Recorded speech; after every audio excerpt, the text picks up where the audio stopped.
শিলিগুড়িতে প্রথম দফার ভোট গ্রহণের মাঝেই 173 নম্বর বুথে নিজের ভোটাধিকার প্রয়োগ করলেন তৃণমূল কংগ্রেস প্রার্থী গৌতম দেব।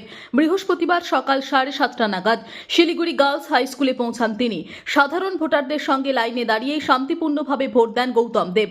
ভোটদান শেষে বুথের বাইরে বেরিয়ে সাংবাদিকদের মুখোমুখি হন তিনি। নির্বাচনের সার্বিক পরিস্থিতি নিয়ে সংক্ষিপ্ত প্রতিক্রিয়া জানিয়ে শান্তিপূর্ণ ভোটের আশাবাদ ব্যক্ত করেন তৃণমূল প্রার্থী।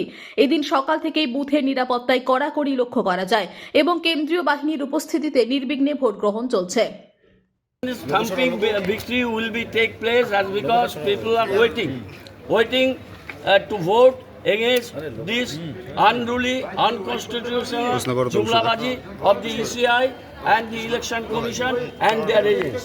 দাদা, ইলেকশন কমিশনের এরকম যে কঠোর নিরাপত্তা ব্যবস্থার মধ্যে ভোট হচ্ছে, কি কঠোর বলবেন? নিরাপত্তা ঠিক আছে, রাত্রেবেলা তুলে নিয়ে গেছে সেন্ট্রাল গভর্নমেন্ট এমপ্লয়ীদের, আলিপুরদুয়ার পাঠিয়ে দিয়েছে রেলের এমপ্লয়ীদের, দিনভর উত্তর দিনাজপুরে পাঠিয়েছে, চারিদিকে কমপ্লেন করেছি কিন্তু তারা ভোটাধিকার পাচ্ছেন না।